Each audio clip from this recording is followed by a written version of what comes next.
Hi everybody, this is Rob with Aquatic Facility Training Ottawa.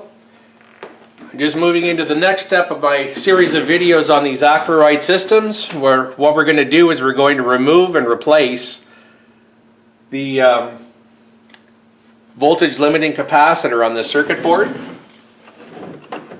Now,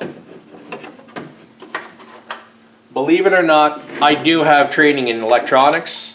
So I am very comfortable performing this little job here. If you are not comfortable doing this, do not do this. Either get somebody to do it, take it to a local electronics shop, or bring it to somebody like me that does actually do these repairs. So the first thing I'm going to do is I'm going to remove this front board. All right, just so that it's not in the way. There's no sense working around it. For that, we just give it a quick little pull straight out, and off she comes. So we can put that over somewhere safe, and then we're just going to have to pay attention that we don't damage these little pins here. Okay, that's what transfers all the information to that particular board. So now, as you can see, I've turned it around so that the part I'm working on is right in front of me. All right, and this is a nice clean board.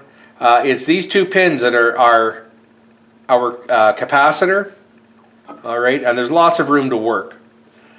So we're going to just take out our soldering gun, put it over the pin and heat it up.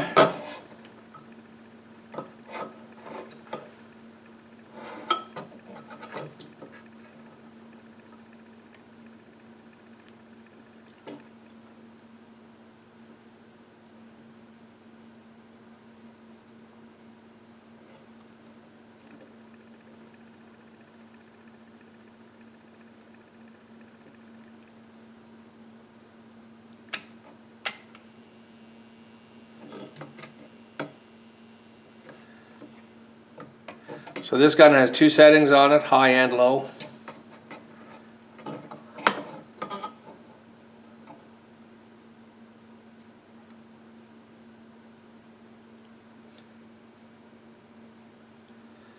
So since this board is actually still good, I am not going to take that capacitor out.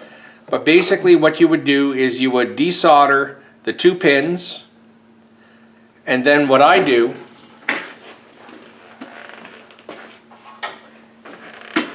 is when I have my new one, before I try and install it, I check to make sure that the spacing on the pins is adequate. All right. If you need to change the spacing, let's say it's wider, all I would do is I would take needle nose pliers, put it on the leg, use the pliers to make a nice 90-degree, and bend it back. And now, as you can see, I would have a wider sit. And again, these are just arbitrary measurements. I mean, you can move it out as much as you need to or as little as you need to. It's entirely up to what you need. I'm just going to put this back so that it's in its original configuration. But by removing that and putting a new one back in, you're going to fix that problem of having no light for your power and generation. Now the other thing is what happens when these fails, when you desolder it, you're going to see it's going to crack in half. All right, and that's actually what it's designed to do. So when you take off the first side, you'll be able to just take off that side and you'll know instantly that you hit the right thing, because it's going to fall apart into a couple of pieces. So putting this back on, again, obviously we want to make sure that we line all of our stuff up, and it just goes on nice and easy. A little push to make sure it's sitting on the clips properly, and that's it. We're done. Put it back into the board in the reverse order.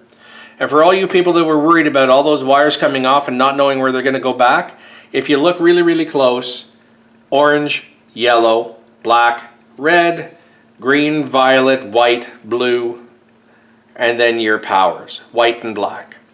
All right, so don't worry about taking pictures and trying to Google it. It's all written there right for you to make your life a little bit easier.